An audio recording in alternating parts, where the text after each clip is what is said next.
What is up, boxing fans? First, we got to play the official intro music for today's live. Just for today's live.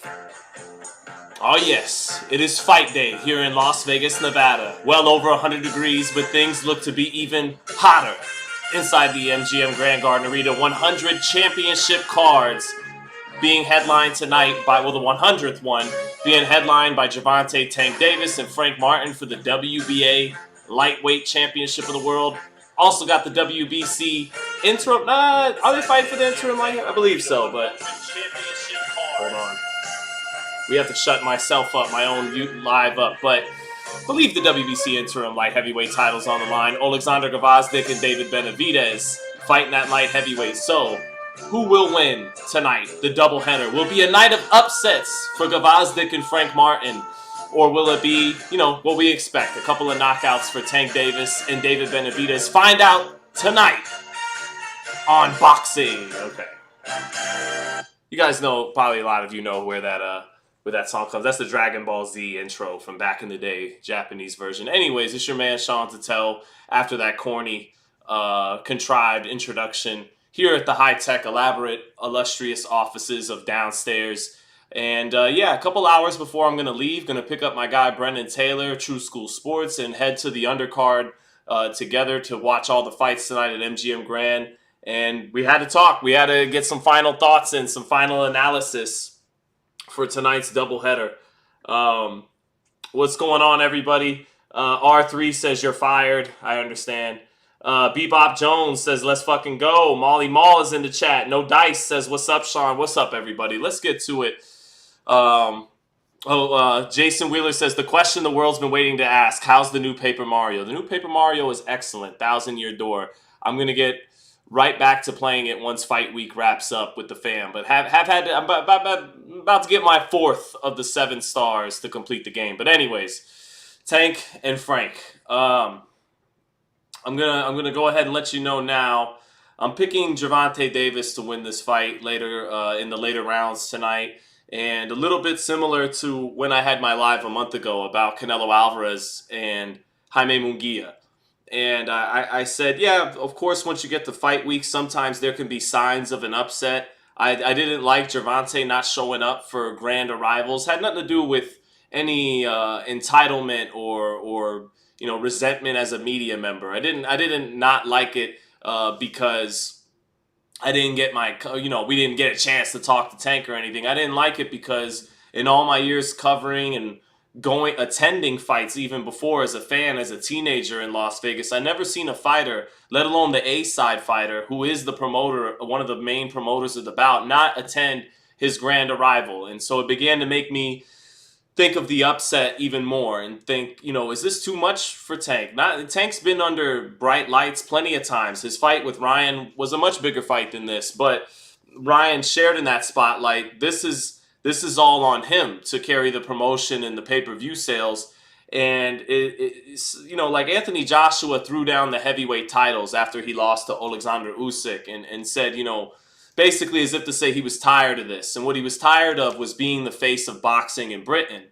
And so I began to wonder, Gervonta, who's spoken about retiring young and a few years before, does he really want all of this? Does he want to, because if you really want to become the face of boxing in America, talking to assholes like me in the media, and, I say that to be funny,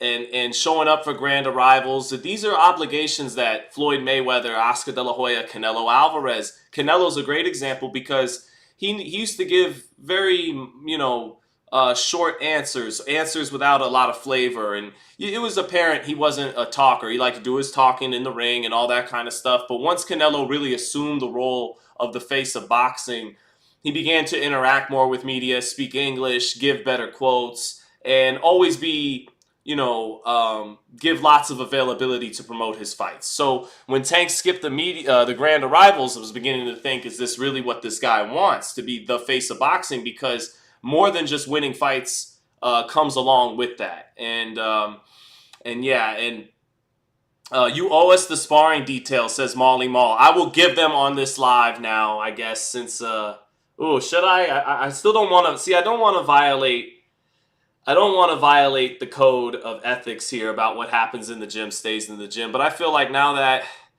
I do love my audience, and you guys are a great audience, and you guys have been wanting to know what happens, and I've kept it tight-lipped. I haven't talked about what I saw on any platforms.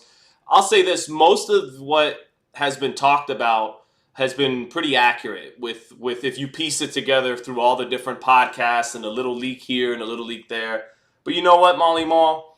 It's Saturday morning. Let's go for it. Fight night's in a few hours. What I say won't affect the fight. So I'll give you guys the raw here on the channel since Molly Mall asked. So here's what happened in sparring. I'm gonna be. What's up, Glenn Chaos? Thank you for the super chat. Glenn Chaos says, "What's up, fam?" Drops the 5. Thank you, brother. All right, so here we go.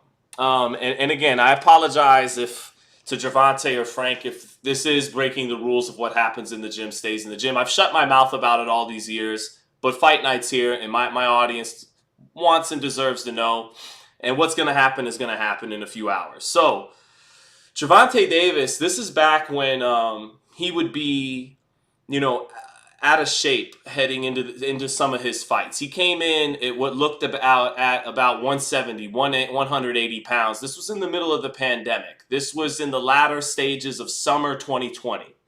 And Gervonta was sparring numerous guys. One guy he sparred, I interviewed him on Fight Hype. He busted his eye open. A kid from Puerto Rico who was 18-0.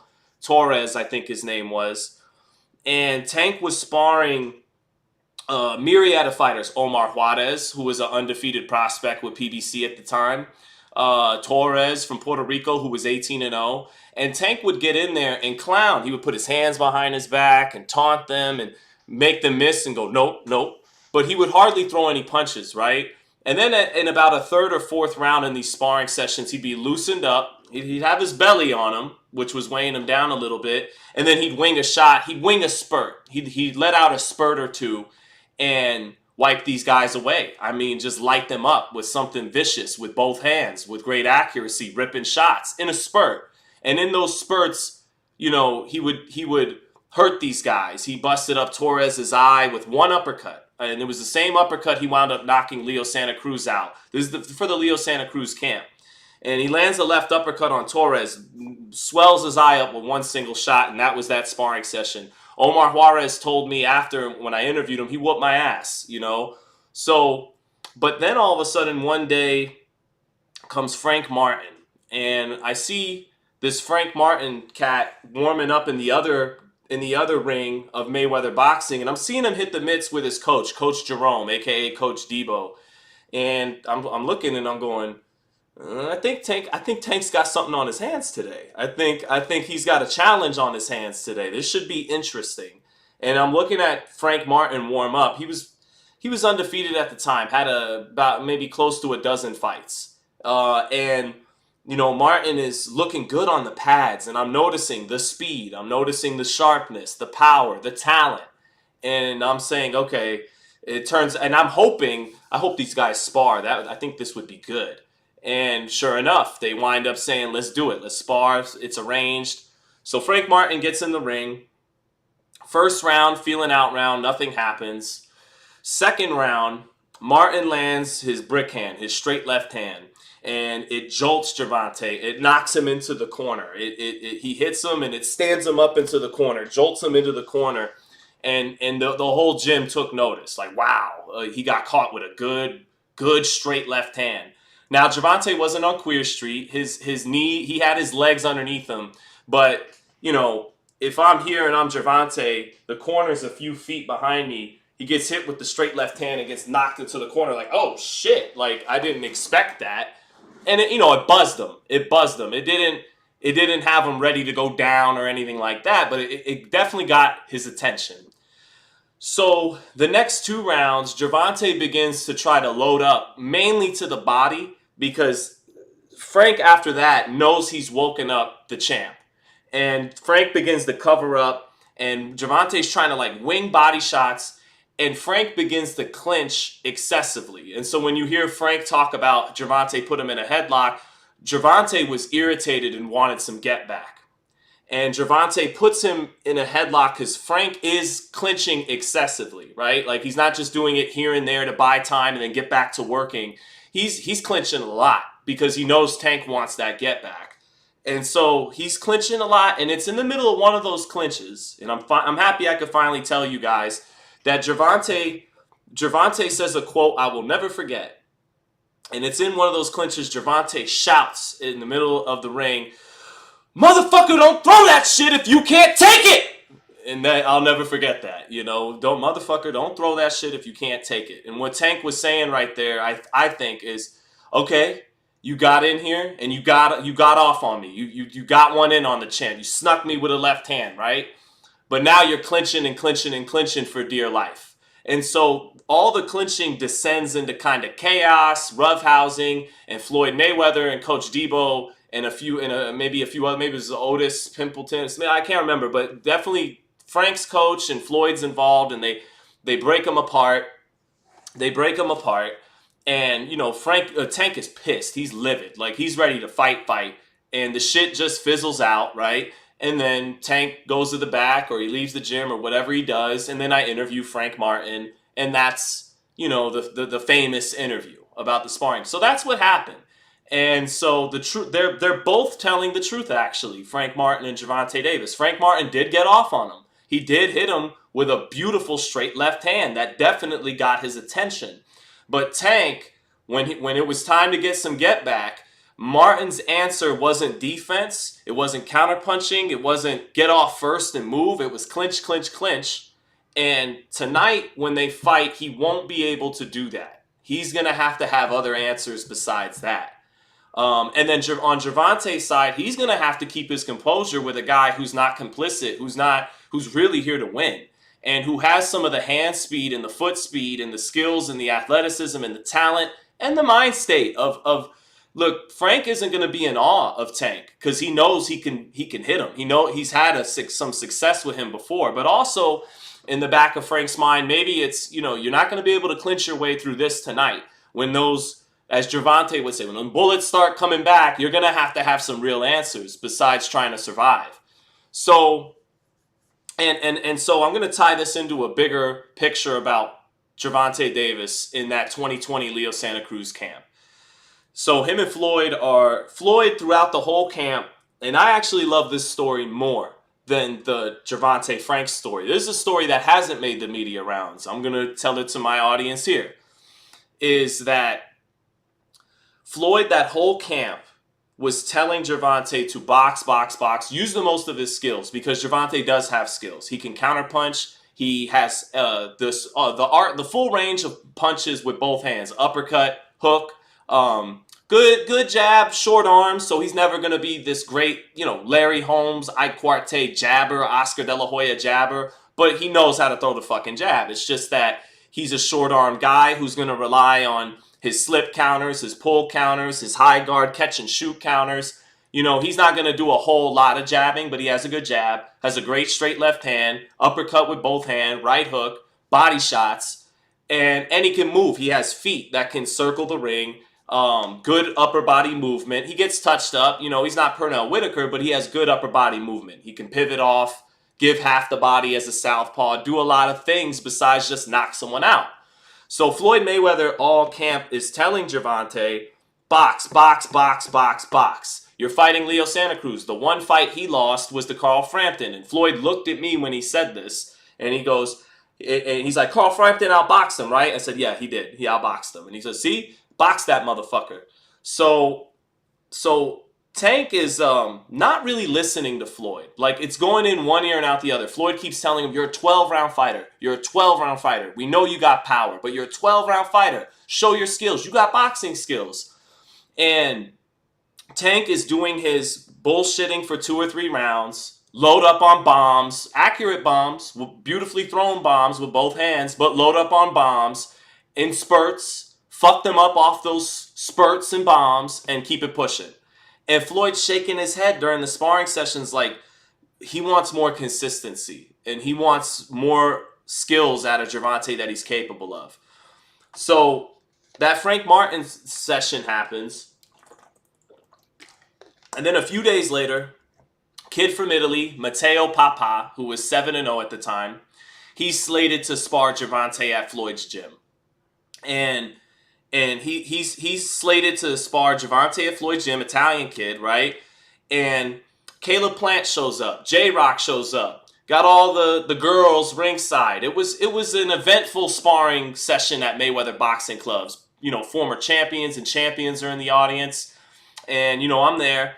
Gervonta does what he does. He plays with Mateo Papa, then he loads up on a few spurts, beautiful spurts, and he makes Caleb Plant and J-Rock, you know, ooh and ah, like, wow, that was, you know, and Andrew Tabiti, and everyone's like, damn, Tank is good. Because it's beautiful spurts. But Floyd, I still see Floyd, like, not satisfied. So the gym clears out. Hours later, sun comes down, summer night, and now it's just Floyd and his people, Tank and some of his people. Calvin Ford hadn't arrived yet. This is several weeks on end of just Floyd working with Gervonta. No Calvin Ford yet. And once Calvin did eventually come, Gervonta lit up. He really loves Calvin. It was like, yay, my dad's here, you know, and my guardian's here, that, you know, to hold me down and have my back. And he felt much more comfortable once Calvin got there. So Floyd's isn't really making his point to Gervonta just yet in this camp. So everyone leaves the gym. Floyd puts his cup on. Floyd puts his headgear on. And he said, you know, give me that motherfucker. Or no. He was being nice. The motherfuckers didn't start until the sparring started. He brings in Mateo Papa, the same guy that Gervonta had sparred that day hours later. And so Floyd proceeds to touch up Mateo Papa as good as Tank did in his spurts. Floyd on this night looked like vintage Floyd Mayweather, looked like still the best pound-for-pound fighter in boxing. He lights up Mateo Papa 10 times nastier than even Tank did it. And he does it the whole time. Remember when Floyd Mayweather talked to Jim Lampley when he fought Henry Brucelis, and he's like, I got Michael Vick, the Patriots. And he's beating up Henry Brucelis while looking at, well, he wasn't beating him up, but he pauses in the middle of his fight and looks at Jim Lampley on HBO and makes his Super Bowl picks. You think about that, but for like 4 or 5 rounds straight, 6 rounds straight. He is literally beating up Mateo Papa, you know, doing all the beautiful Floyd Mayweather stuff. You know, he's doing the shoulder. He's making him miss everything. He's saying, see, Tank, you don't got to get underneath shots and do all this. You just keep him right here on the outside. And do this. And then, see, stab the body. Nope. Make him miss, you little bitch. Bink. And just pulling out every beautiful trick in the Floyd Mayweather, Pretty Boy Floyd, Money Mayweather highlight reel. He's doing all this beautiful stuff and not even looking at Mateo Papa more than 50% of the time. He's looking at Tank saying, see, do. So in other words, Floyd's like, you're not listening to my verbal. Let me physically demonstrate what I want to see more of from you. And it's about midway through him, you know, making an example out of Mateo Papa that Tank's eyes turn on. They go from the bored student in class, like, here this motherfucker goes again, talking like, yeah, I've heard it all before. And halfway through, you saw Gervonta, his body language, the look in his eyes changed. He began to step up on the top rope and truly observe and admire, not respect, admire what Floyd Mayweather was doing in that ring. And so Gervonta, midway through the session, Floyd finishes his session. He goes over the heavy bag, has like an hour-long workout, burning out on the heavy bag, and Gervonta's just quiet and respectful. And it's like, okay, I'm listening now. I'm listening. And that's when Floyd makes the comment about box. You got boxing skills. And that's when he, you know, looked at me and he says, Carl Frampton, he outboxed Leo Santa Cruz, right? I said, yes. And he's like, that's what I mean. Box him. You could outbox him. I know you can knock him out. You got power. We know you got power, but you got great skills. Use your skills. You're a 12-round fighter. And Floyd is dripping sweat after he is hitting the heavy bag, and he begins to have his people take his gloves off, and Gervonta and him are standing like face to face. And Floyd tells him, I'm not a hater. Don't let people get between us. I just want what's best for you. You know, and he said it, you know, man to man, eye to eye. I'm not a hater. I just want what's best for you. Don't let other people get in between us and I want what's best for you and all that kind of stuff. But this is classic Floyd. He meant what he said, right? He meant what he said when everything he was saying to Gervonta was from the heart. But there was also, if you read between the lines, a little bit of, and I'm still the baddest motherfucker. As bad as you think you are, I'm even better. And you just saw it for yourself. You thought you were doing something with Mateo Papa? I did it 10 times nastier. I'm TBE. So listen to me when I'm talking. And I think Floyd made his point. Because Gervonta Davis, ever since that camp, we've never seen him blow up out of weight, too high in weight in between fights ever again.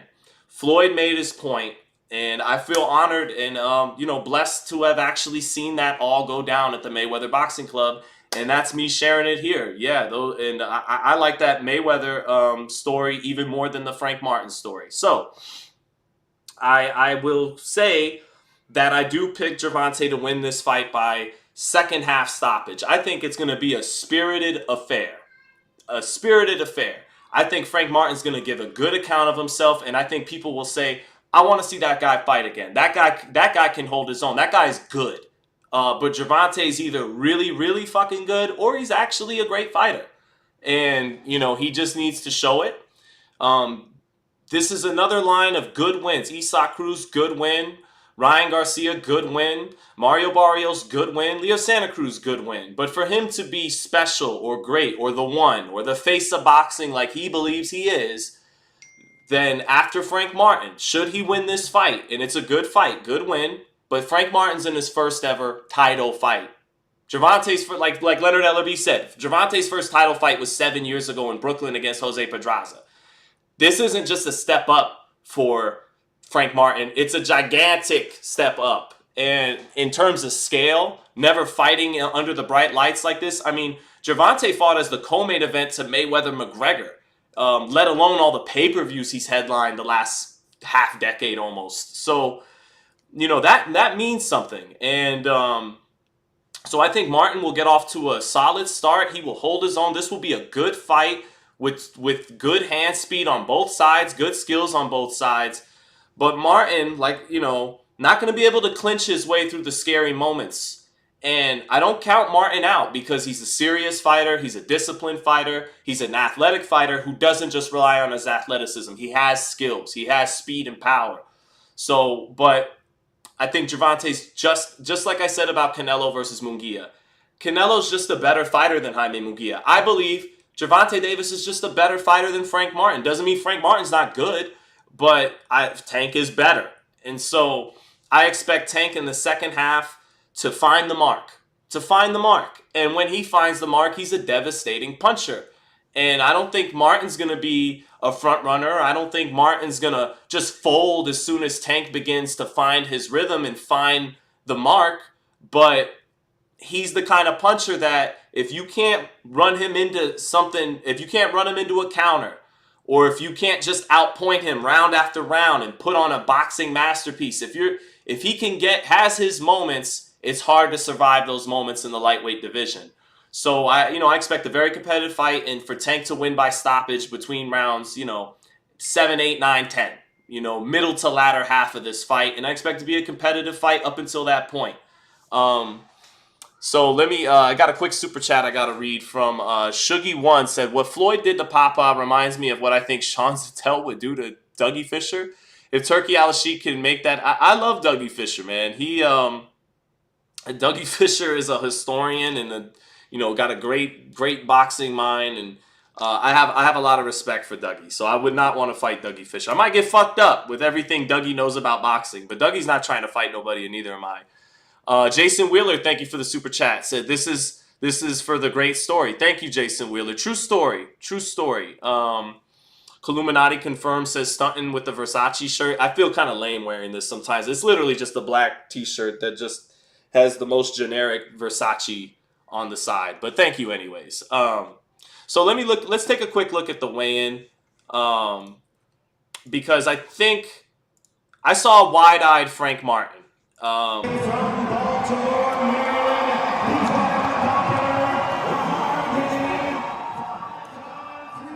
And what I mean by a wide-eyed Frank Martin, I mean, wide eyes, not a guy that's scared or timid, but a guy who's seeing those bright lights hit his eyes for the first time. And he looked a little drained in comparison to Tank, who looked very comfortable on this stage. And that's that experience factor. So here we go. I mean, both fighters are in incredible shape. Martin left no stone unturned. He trained his ass off, and it shows.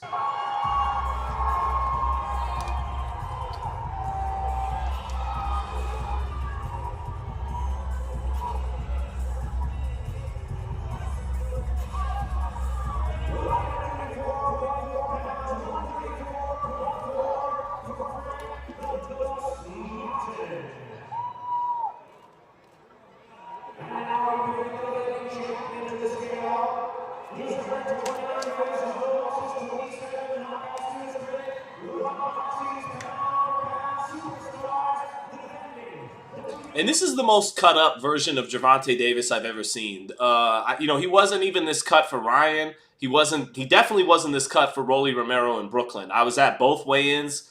This is and Gervonta's not like Alexander Gvozdyk that we'll look at in a little bit. He's not like Frank Martin. He's not a chiseled specimen in that regard. But this is definitely the most cut up Gervonta Davis I've seen.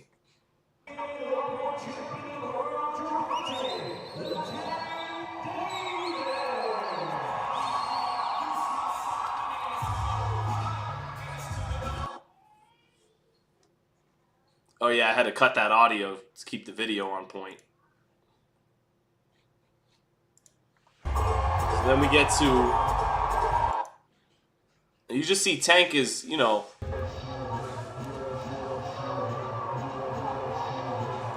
Tank saying, look at your eyes, look at your eyes. And you could see... What bone is that, chat? Right there on this jaw, right? I mean, it's the upper jawbone or something, but... almost connected to this eye socket, but you could see it protruding out of Frank Martin's face, and Frank Martin is a more muscle-bound guy than Gervonta Davis. That's a tougher weight cut on him for Tank, who could still make 130.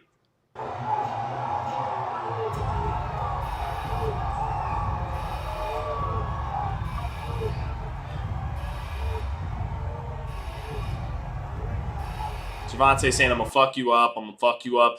And Frank, as a gentleman, just keeps saying, we're going to see tomorrow. We'll see tomorrow. We're going to see tomorrow. We're going to see tomorrow, motherfucker. We're going to see tomorrow, pussy boy. I could read lips a little bit. Yeah, we can see tomorrow, pussy boy.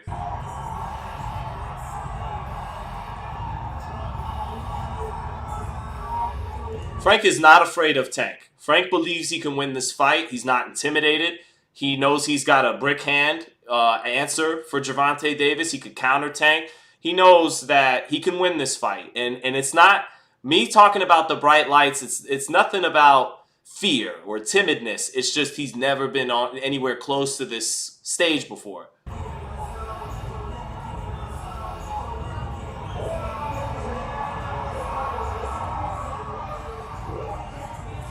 And there's just little subtleties. Tank steps in front of him. Another guy that's going to pull it off doesn't let him just step in front of him. He makes room for himself to flex too. Again, I know that's silly stuff, but there's little hints along the way as foreshadowing.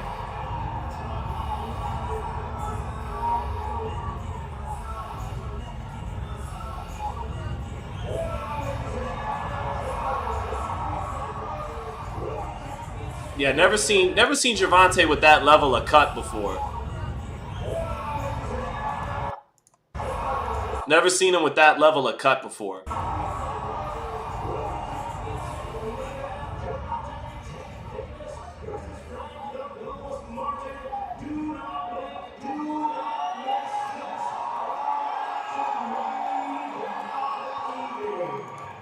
So Frank's ready to go. He does look a little gaunt.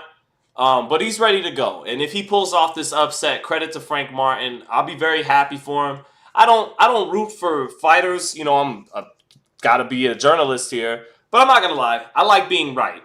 So, I do like to finish being correct so that I can say I did my homework correctly and made the right pick. But if Frank Martin, upsets my pick and knocks out Gervonta Davis tonight, I'm happy for him. He's always been a good person to me and to people I've seen him deal with. I think he's a Christian and all that, and that always is cool too. Respect to Gervonta, being a believer of Islam, but respect to Frank as a Christian, and you know, Frank is a good dude. Been a no nonsense guy, been a gentleman a lot of times, and so if he can pull off the upset, good on Frank Martin. But I do got to give the edge to Gervonta.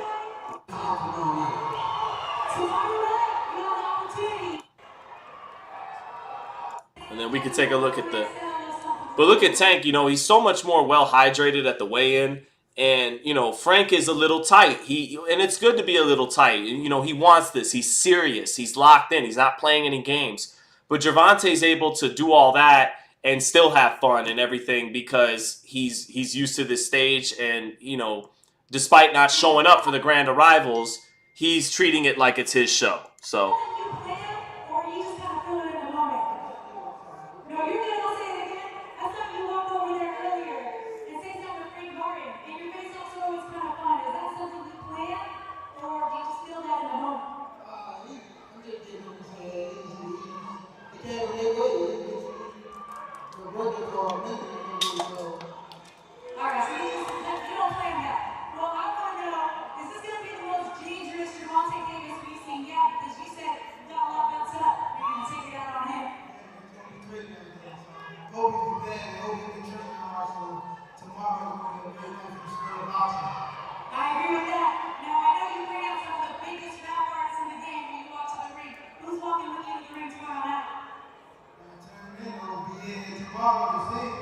My boy Chikian Boxing, shout out Chikian, says, Sean, do you wish PBC would show the fighters weight on fight night just like HBO did? Of course. I wish every broadcast would do that. I mean, HBO will, forever be the standard that hasn't been duplicated since. ESPN, I like Mark Kriegel, love Tim Bradley. I love Mark Kriegel. I love Tim Bradley, Osuna, Poncher. They got a lot of good talent on ESPN, good production value. Showtime, before they left, had really good production value. The Amazon Prime shows so far have had good production value, but no one has really duplicated what HBO was,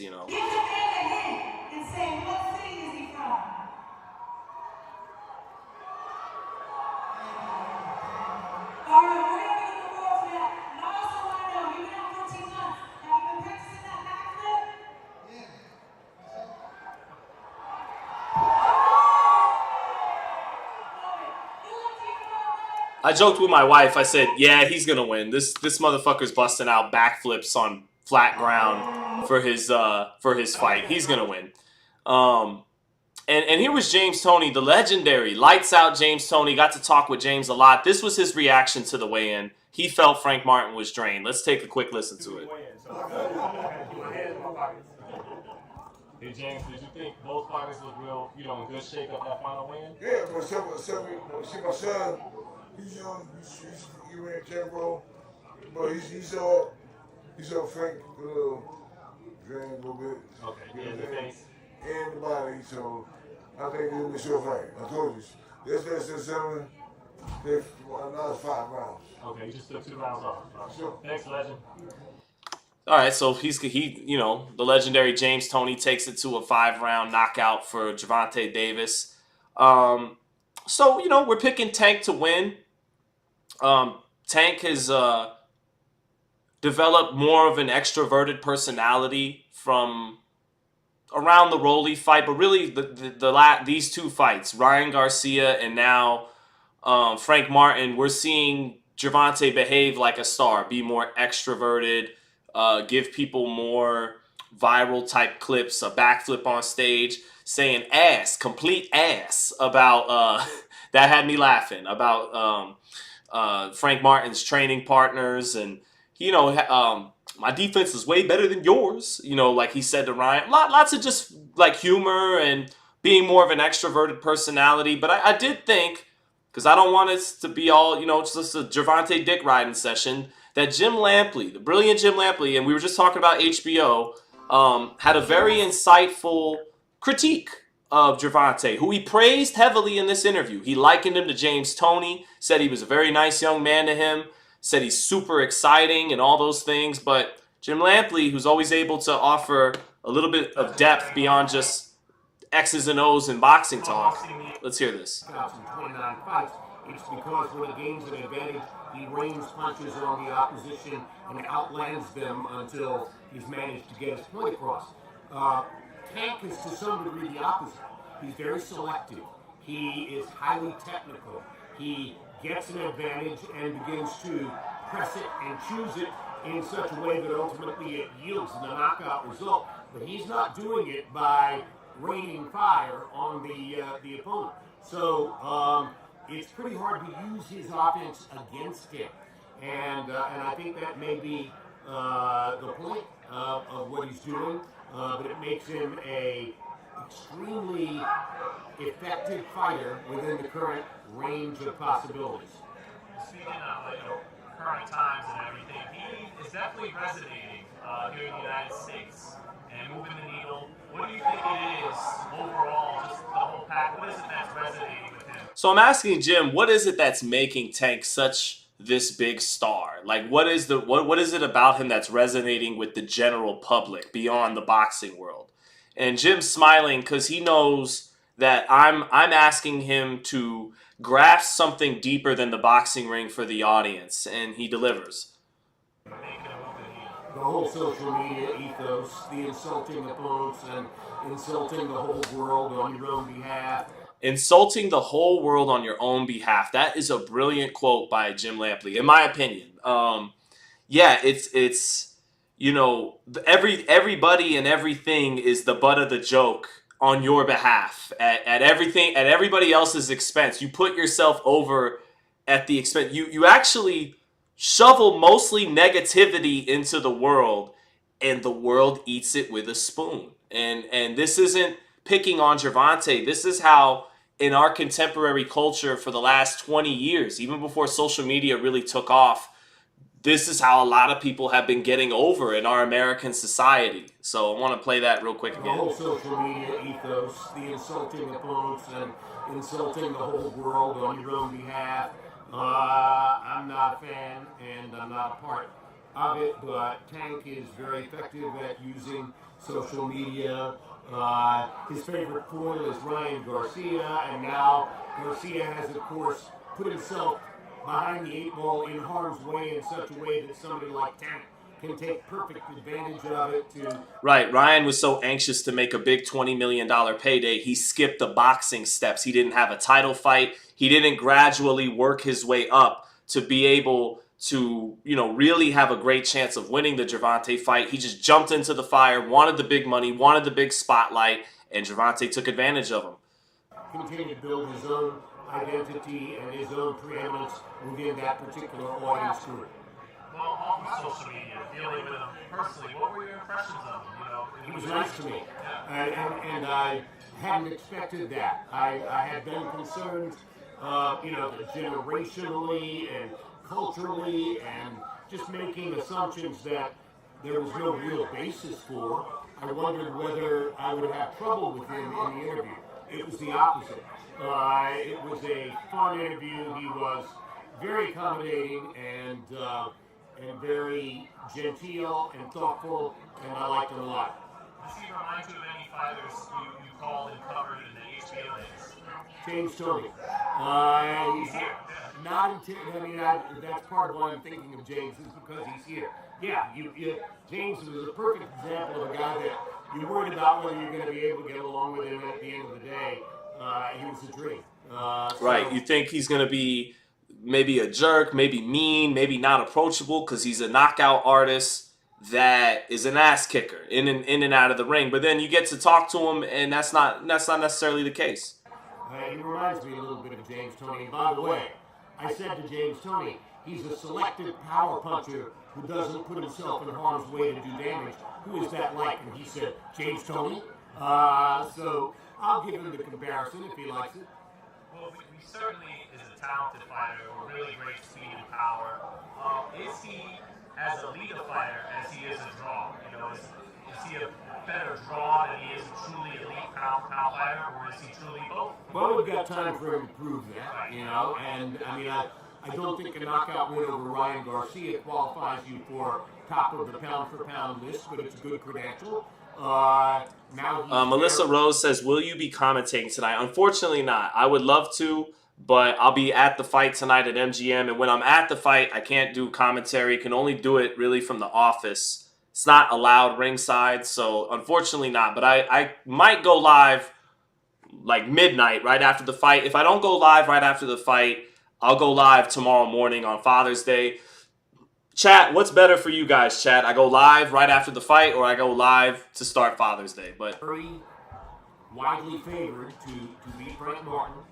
Frank Martin is not a terribly dissimilar fighter, but probably doesn't have as much explosiveness and one-punch power as Tank has. That's just a guess on my part.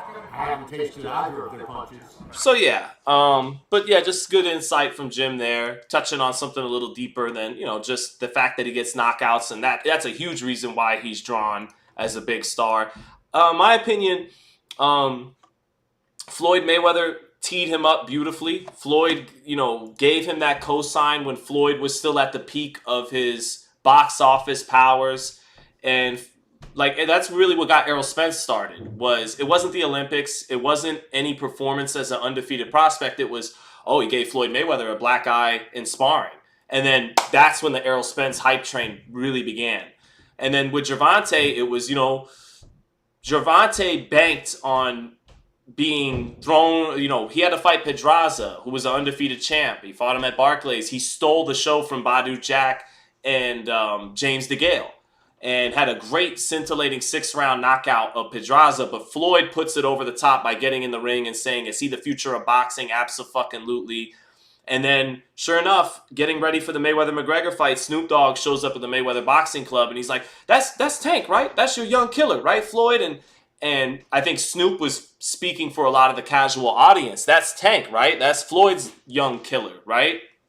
And so Floyd and Tank was able to cash in on that rub, that in wrestling they call it the rub, right? He was able to cash in and get over even way more than Errol was able to get over on it, because he's a better fighter than Errol, I think. He's a more athletic, explosive, better head movement, an even harder puncher. Errol Spence is a heavy-handed accumulation puncher. Gervonta Davis is a bona fide knockout artist. And, you know, Gervonta resonated with the streets more.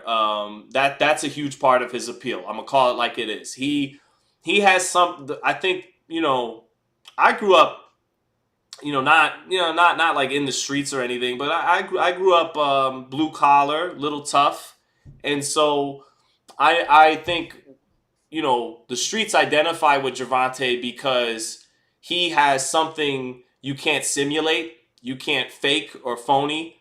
They see it in him, kind of like fans from Mexico. They're able to pick from the choir. They knew when guys like me were still loving Barrera and Morales. Mexico had moved on to Juan Manuel Marquez. When Juan Manuel Marquez was in the middle of his 4 fights with Pacquiao, Mexico was beginning to move on to Canelo Alvarez, and so they picked Gervonta because they saw something that resonated with them. That's authentic. And that he really is that guy. He really is from that life or whatever, you know, and he's not trying to do it. He didn't get it from the media. He didn't get it from being a follower. That's how he's really cut from that cloth, being a kid who grew up that rough in Baltimore. So the Floyd rub, being the authentic tough guy from the streets of Baltimore that he is, and the knockout artist, and you have a star. And so there you go. Let me see here. I wanted to change gears to Benavidez and Gvozdyk real quick. I gotta get authentic like Iverson, says Mr. Quake. There you go. Exactly. There were other guards who were just as good, maybe a little bit better than Allen Iverson. But you know, Allen Iverson was one of a kind in that regard, and you know, became a star in part because of that. And it's similar with Gervonta Davis, but I got a super chat from Omaha Red who says, my opinion on Errol Spence after seeing and talking to him, it was good to see him out and about. And, you know, that Terrence Crawford fight was rough to watch on his behalf. I felt bad for Errol in the aftermath of that fight. He really took his loss like a man. He said that he thinks Terrence can beat Canelo and he'd be rooting for him. I think that shows really good character on Errol's part. And I'm happy to see Errol carrying himself with the same confidence and with his head held high. Like, he's the shit, he's the man, like he did before Terrence Crawford. So I'm happy that he's not sunken or broken in by that loss. Still holds his head high at the fights. All that said, I don't. If Errol's gonna fight Fundora, I don't expect him to win that fight. I think Fundora will win that fight. Spence did not look good against Crawford, and I don't see him developing a new level of defense this late in his career. He was an accumulation puncher at 46. Good puncher, but more of an accumulation puncher at 47. So he's not going to be a devastating puncher at 154. He's going to get hit by the 154 pounders. Fundora has good power. And I think Fundora will beat him, but it's good to see Errol out and about and healthy. Healthy, and nothing wrong with his speech from what I see and all that. I mean, he's got that Southern Texas drawl still, but he's actually speaking better right now when I run into him than he was the months leading into the Crawford and Ugas fights. So that's great. That's great to see. Here was Errol giving his last thoughts on, the weigh-in and everything. I'll go to it. Hey, what's that? Some people try to say Frank little drain. Did he little drain you? Not little drain. It's part of weigh-in. Tank keeps talking about the brick man of Frank Martin. Nah, that interview, that dude right there, he's a bum. Personally, that dude is a fucking bum.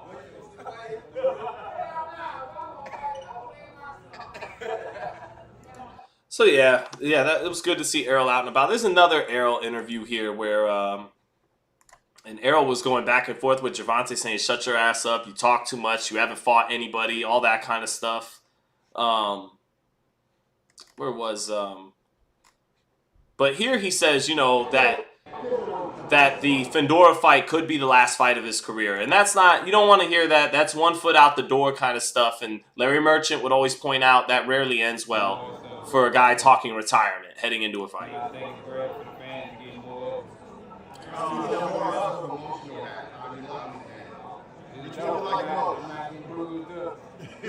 He said, "I'm not getting booed." What did he say? You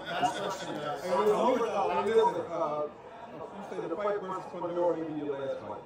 Are you firm on that? Nah, I ain't firm on it, but I can go out the door anytime. Thank you, guys. Thank you. I know his point. I could go out the door anytime. What he really means by that is I've made enough money in my life that I don't need to fight anymore. But yeah, I do think if he fights Fundora in October, Fundora will win that fight. But it's good to see Errol looking healthy, looking strong, looking happy. So good to see him getting his promoter hat on. Good for Errol Spence. Richard Brooks says, "Love to hear your breakdown of Tank versus Matias at 140. Well, let's see how Matias, he's got a good assignment tonight against Liam Perrell from Australia. That's a good fight. I'll probably have my laptop open at the MGM, keeping an eye on that fight.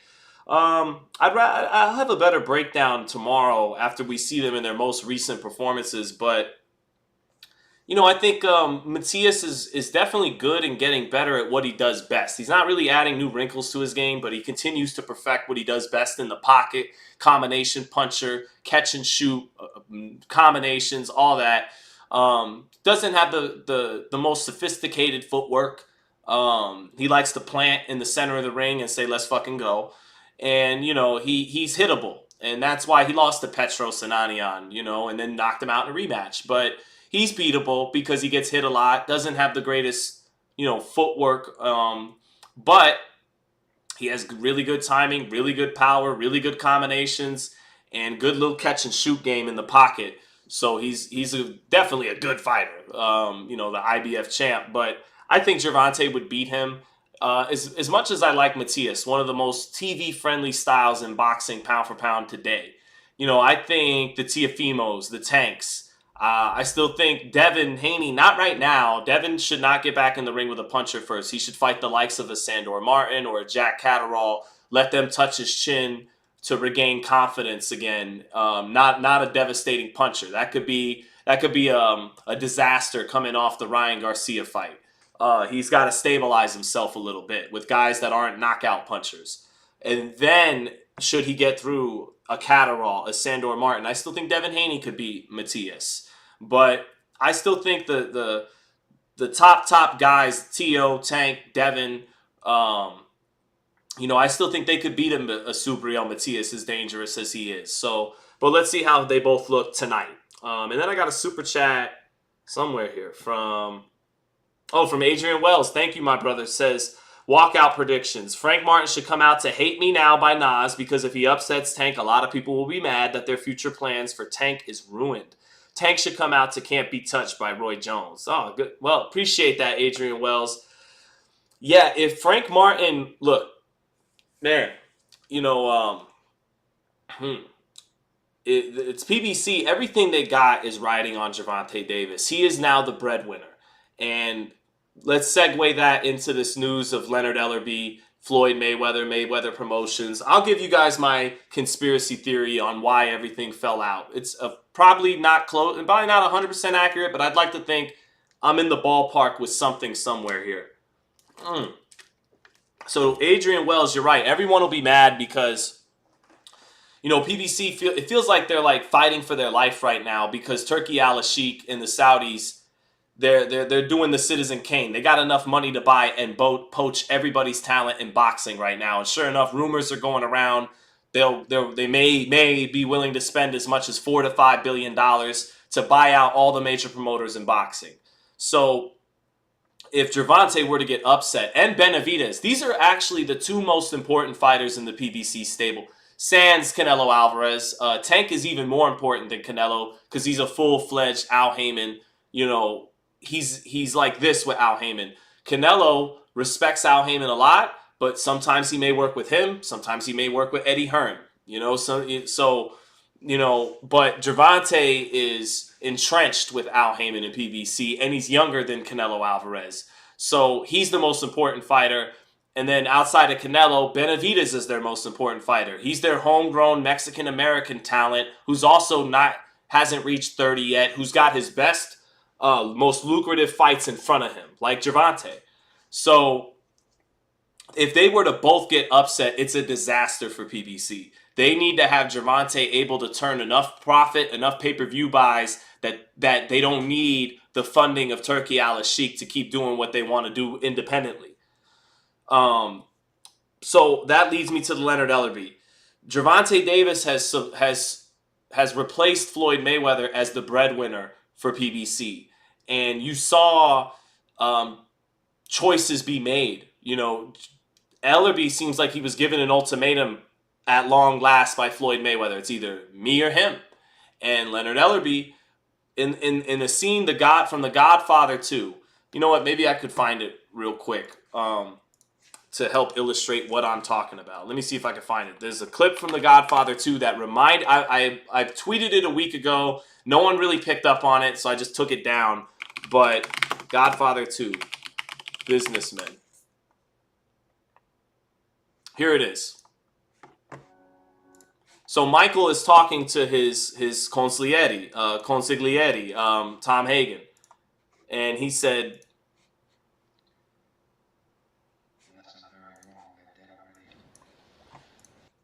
let's get to it. Hold on. You see? All our people are businessmen. All our people are businessmen. Their loyalty is based on that. Their loyalty is based on that. One thing I learned from Pop was to try to think as people around you think. And on that basis, anything's possible. So, again, what Michael's saying is, all our people are businessmen. All our people are businessmen.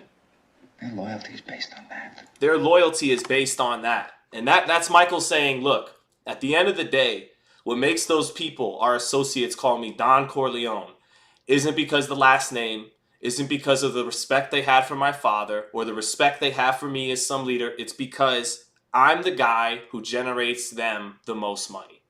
And Floyd Mayweather is no longer that guy for Al Heyman and Leonard Ellerbe.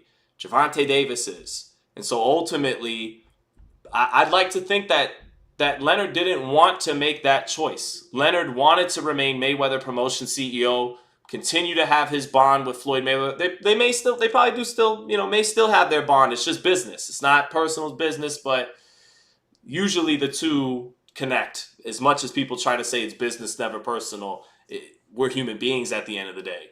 We feel things. So I think that, so there you go. Ultimately, they have to be more loyal to Gervonta.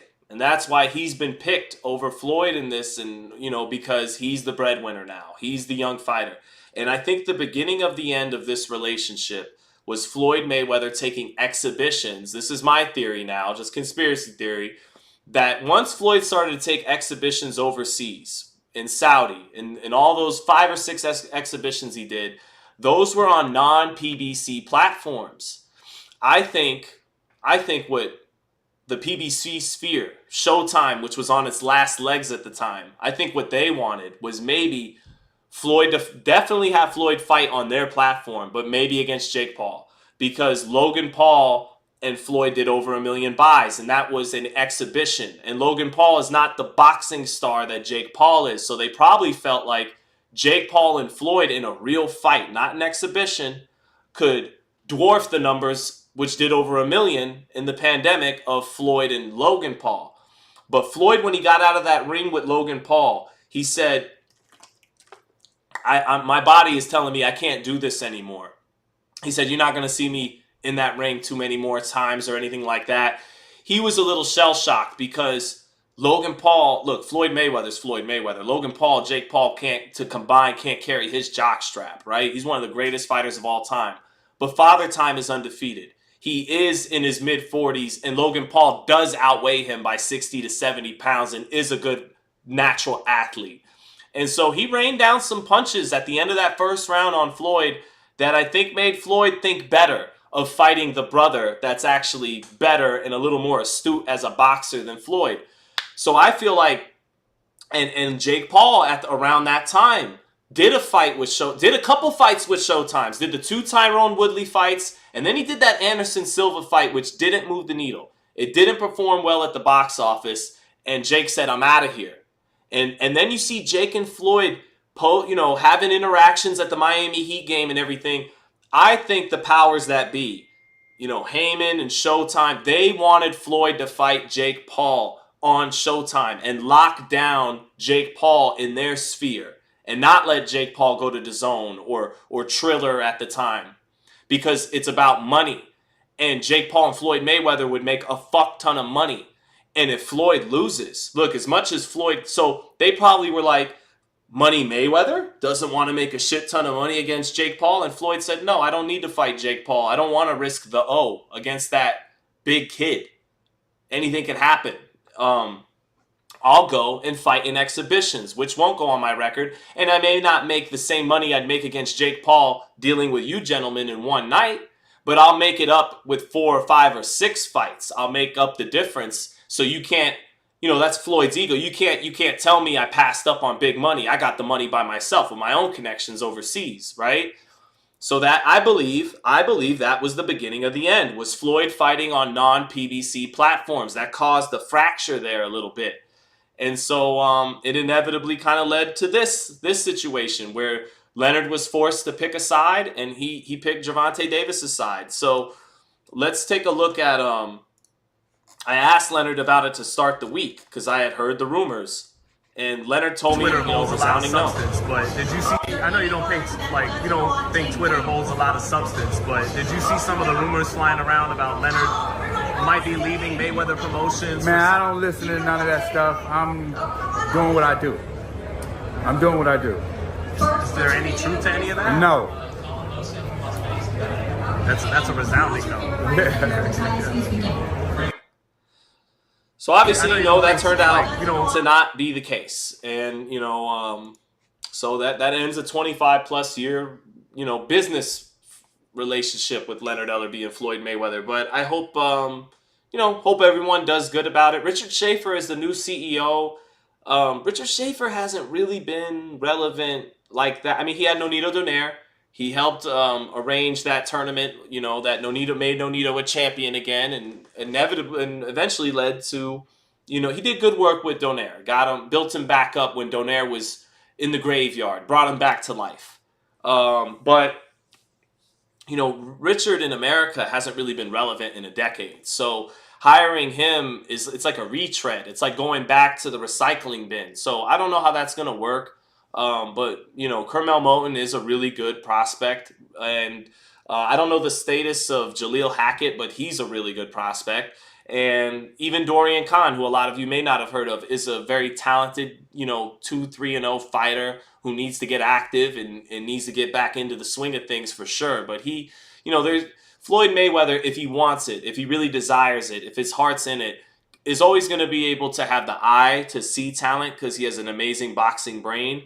And if he really puts his best foot forward, he'll be able to accrue talent and make it. And Schaefer, you know, blessed with the budget Floyd could maybe provide and the Floyd Mayweather connection that will get young American fighters to be intrigued by Mayweather promotions, they could have success. And Leonard Ellerbe, I like Leonard on a personal level. He's very he's a good man to me. He's always been good to me, and I appreciate that. And if you guys ever feel like I don't ask him a tough question here and there that should be asked, I take the arrow. I take the criticism. You know, I'm not going to be intellectually dishonest about it. But then again, I'm the only one who asked him about the rumors this week, right? So I'm not that easy on him. But Leonard, look, 10, 15 years ago, Leonard would struggle on stage when he was called to the podium. Sometimes he would stumble through things, be nervous, wasn't comfortable speaking in front of big audiences at press conferences. He'd have his moments, but you know, when he was really asked to wear that promoter hat and be a mouthpiece to promote an event, he could be awkward at times. And now he's really good at it. I think, you know, whether you love him or not, like him or not, don't like him, whatever, he is good at talking shit to help promote a fight. And now I think he's positioned for that role a lot better. If PBC has Tom Brown, PBC has Steven Espinoza, I feel like Leonard Ellerbe could be their Eddie Hearn, could be their figurehead mouthpiece. I think he knows how to sell fights now, and he's accessible to media. He gives all of us quotes like Eddie Hearn, like Bob Arum, and I think he could wear that hat for PBC now. Maybe he's outgrown his role as Mayweather Promotions CEO, and you know, maybe this just works out best for everybody. Richard Schaefer has been dying for another big chance at things in American boxing. He has it now. Floyd Mayweather needs to be reinvigorated with his young fighters. Maybe this is what does it. Maybe Leonard Ellerbe outgrew his role at Mayweather Promotions, needs to have a bigger role in front of things at PBC and working with Tank. So I hope the best for everybody. But what do we think of my theory on that? So curious if you guys thought I was reaching with some of my thinking about all that. So now before I get going, let's talk a little David Benavidez versus Alexander Gvozdyk. And I look, Gvozdyk looked in ridiculously tremendous shape. Let's take a look at it right here.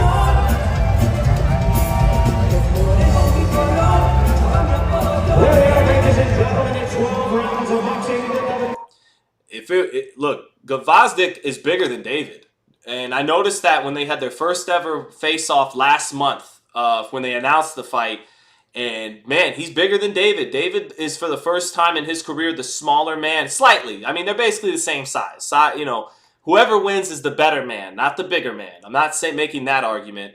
But Gvozdyk is bigger. And so you can't do any weight bully stuff with David on this one. But I did post a comparison. Look, I'm just saying it's quite the transformation for a 37-year-old. It does give me Juan Manuel Marquez against Manny Pacquiao 4 vibes a little bit. You know, just quite the transformation to 37. That's all I'm saying. And yeah, Gvozdyk keeps talking about how his conditioning's better than ever. His conditioning's better than ever. So we'll see. We'll see. This was an interview with Breadman where he said the fight would be off with Elijah Garcia if Elijah came in over 173. Elijah came in at 73. The fight's on. But, you know, Benavidez got to be careful, man.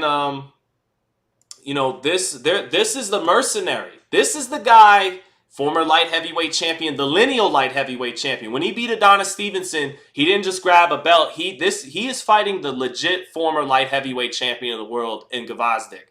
And Gvozdyk, in that one loss, only one loss he has, he was very competitive and fought a very good fight against Arthur Beterbiev, who ultimately broke him down and made him succumb and made him quit, basically. But Gvozdyk fought a very good fight. He touched Beterbiev plenty. That was a hell of a fight. And Gvozdyk is a hell of a fighter.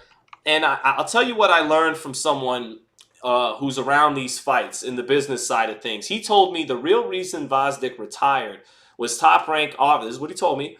Top Rank offered him $50,000 for his next fight after the Beterbiev lost. And Gvozdyk said, he took that as a slap in the face. $50K? I made over $1 million for my last fight. Now you're going to drop me all the way down to $50K? I heard it was a take it or leave it, and he left it, and he retired.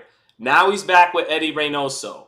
And, I'm not saying Gvozdyk is taking any kind of PEDs or steroids, or anything like that. But I did raise my eyebrow. I'm being honest. I raised my eyebrow a little bit at the weigh-in. And Gvozdyk, if you were to be listening, take it as a compliment then, because that means you're in such tremendous shape that the thought went over my mind that, this is Eddie Reynoso, who had Luis Neri pop for a performance enhancer, Julio Cesar, El Rey Martinez just popped for a performance enhancer, Canelo may have cleared his name, but he popped for a performance enhancer, and now you have Alexander Gvozdyk, who's come back from retirement with Eddie Reynoso, and he looks like that. So, if Gvozdyk beats Benavidez, he beats Benavidez. He's the better man, barring something coming out. I don't even know how stringent drug testing is for these collection of fights tonight. But I'm just keeping it real. That is a thought that entered my mind. That's not me accusing Gvozdyk's.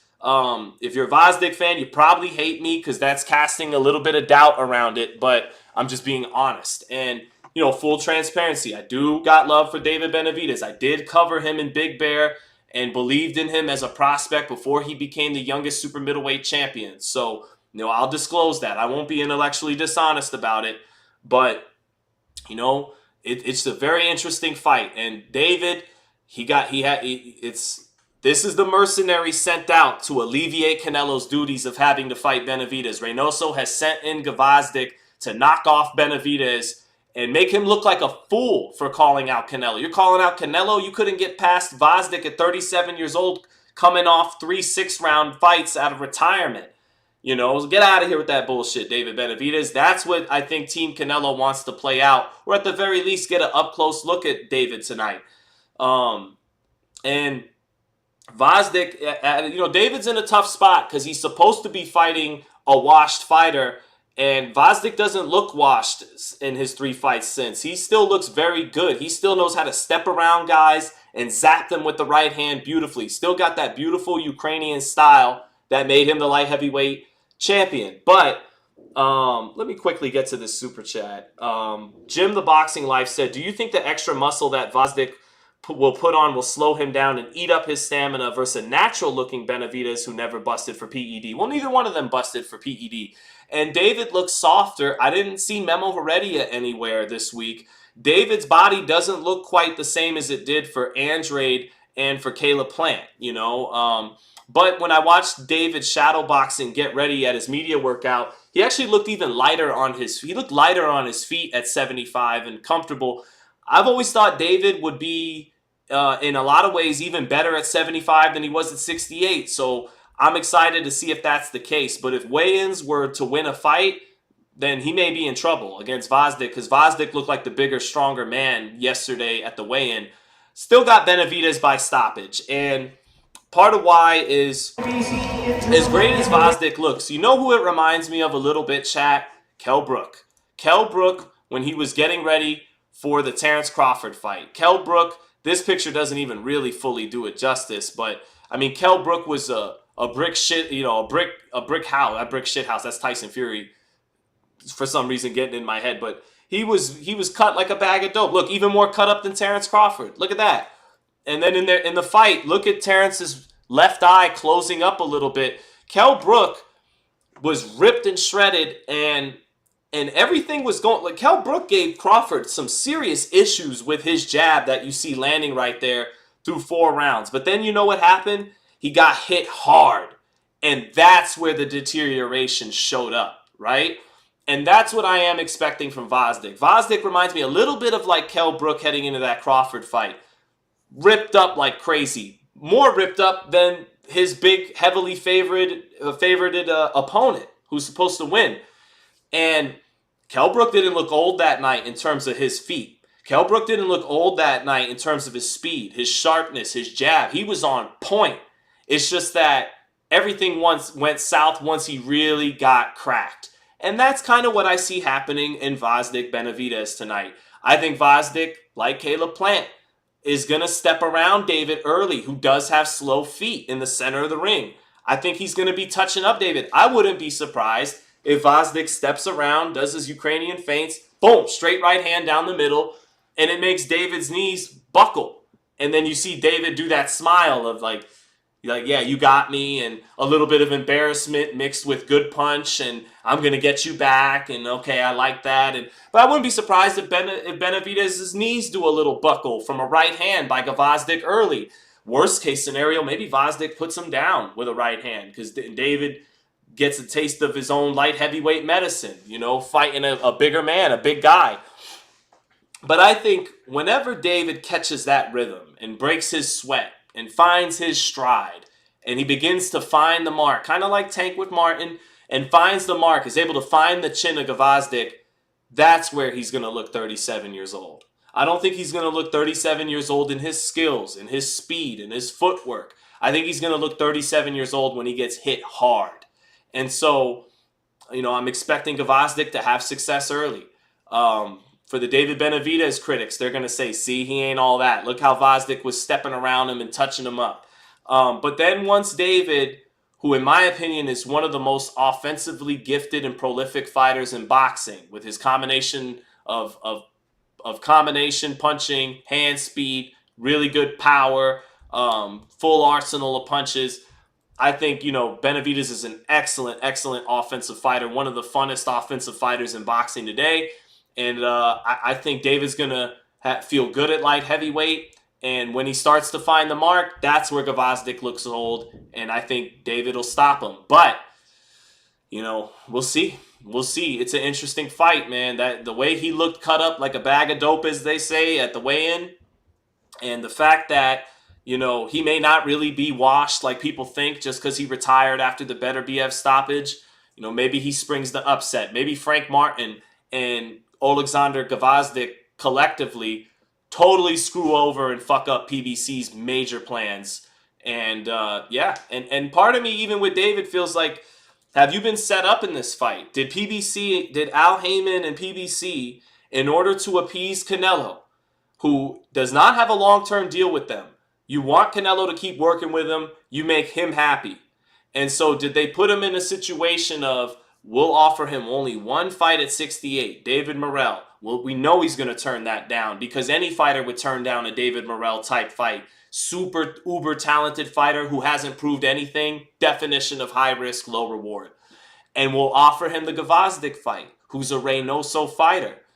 And look, Canelo, you can't lose. Either Gvozdyk will take care of the business for you, he'll knock him off, or if he doesn't and David beats his ass, you got him to go up to 175. Now he's got to suck back down to 68. It's already hard to make it 68 for him. Now you're going to let him go up to 75, let his body go, and then suck him right back down, give you a little edge. Whatever you need, champ, because you're Canelo. So, that's just something that crosses my mind too. So, we'll see what happens in both fights. But that's really about all I got. We went for about an hour 10. There was almost 1,000 people in here, about 800, 900 people here throughout. And, may the best man win in both fights tonight. Good fights, but not the fights that people asked for. Nobody asked for Benavidez-Gvozdyk. Good fight. We'll take it. We'll watch it. We love boxing. But we wanted Benavidez versus Canelo. Tank versus Frank. Maybe a few hardcores really asked for this, but for the most part, this isn't the fight people are asking for. People want to see Tank and Shakur. People wanted to see Tank and Devin. people want to see Tank and Pitbull too, or people want to see Tank and Tio at 140, but Tank and Frank. And so because we're getting 2 good fights, but not 2 fights we really demanded, they put them together and feed off each other to make this pay-per-view. It should be a good night of boxing. Undercard is solid too. Elijah Garcia, Kyron Davis, Carlos Adames, Terrell Goucher, Gary Antoine Russell, Alberto Puello. Good card. I'm looking forward to getting to the arena tonight and watching a full night of boxing. Let me shout out some people in the chat before we get going.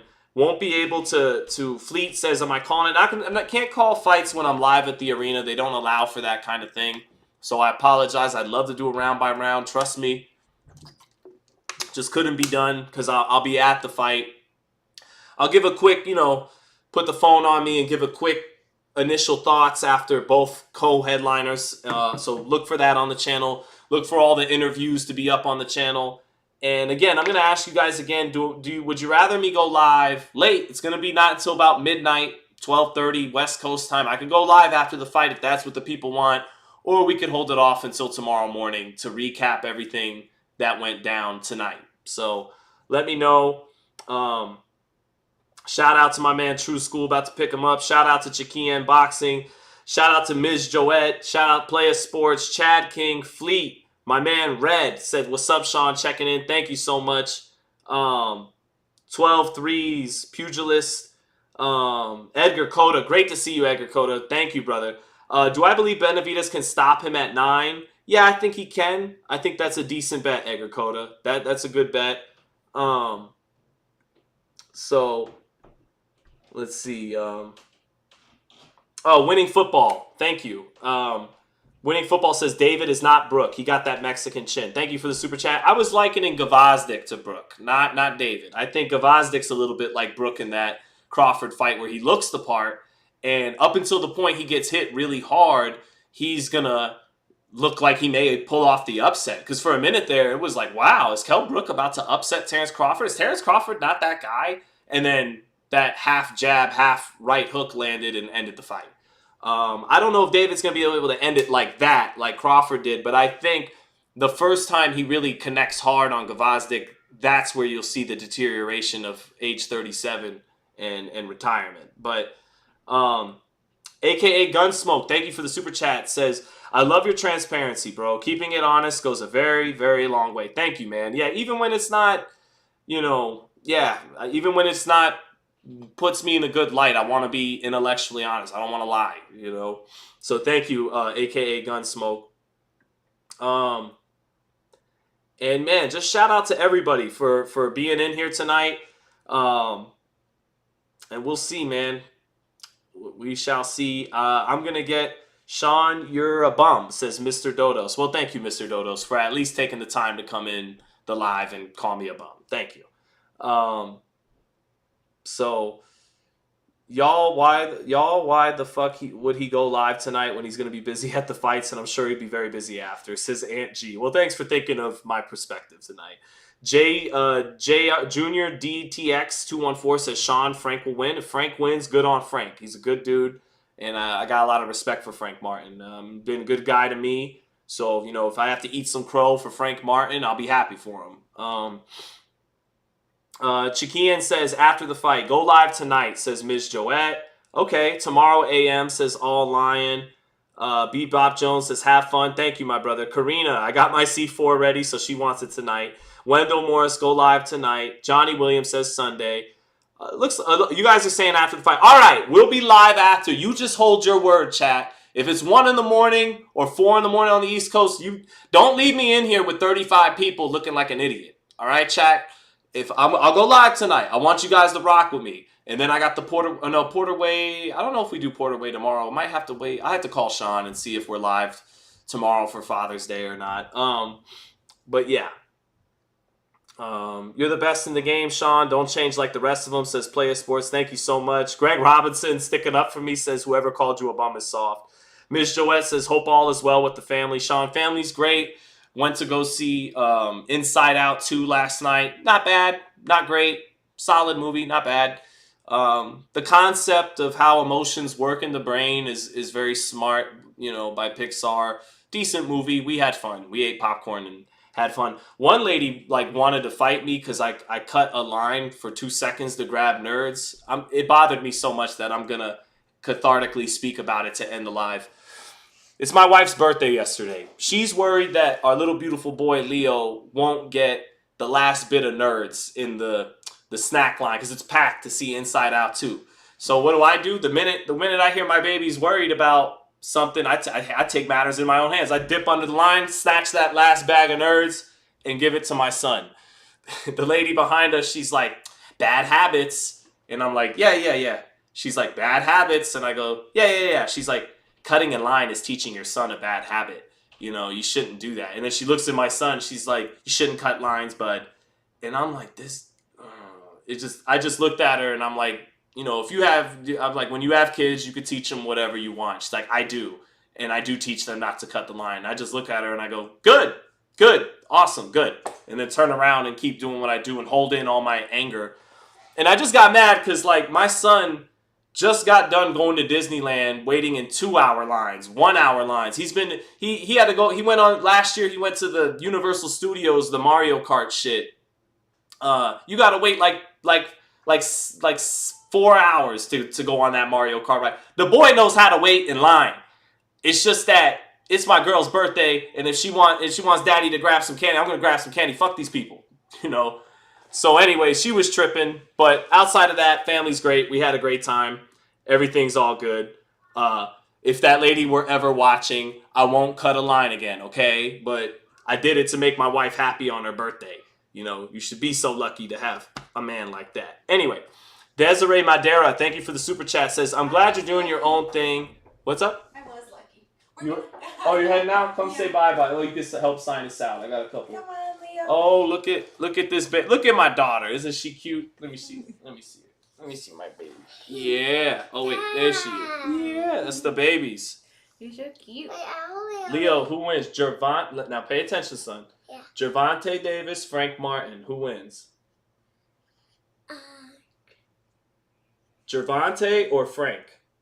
I think Gervonta. I agree. Good pick, son. All right. Who do you got, babe? Gervonta or Frank? I got Tank. Benavidez or Gvozdyk? Benavidez. Okay. All right. I El got Monstro. Yeah. And then she's so objective. She's even more. She doesn't even pick the fight. She's just on some may the best man win. All right. Love you guys. Let me wrap this up. Okay. Okay, do you want Say Papa? bye, guys. Go ahead. Say bye, guys. Say bye, Daddy. Bye, Daddy. Love you. Love you. Okay. All right. So Desiree Madeira says, I'm glad you're doing your own thing. Are you still part of Fight Hype? Leo. Honestly, what chance do you give Frank? Love your commentary. I give Frank a real chance because I've always said this about Frank Martin. He checks a lot of boxes. He has speed. He has power. He has skills. He has the will and the desire to win. And against Artem Hardatunian, he showed dog. It looked like maybe that fight was going to get away from him. He swept the 10th, 11th, 12th round and dropped Hardatunian in the 12th round to seal the deal to make sure he wins. So he's shown some dog and some fire in the late rounds of Hardatunian.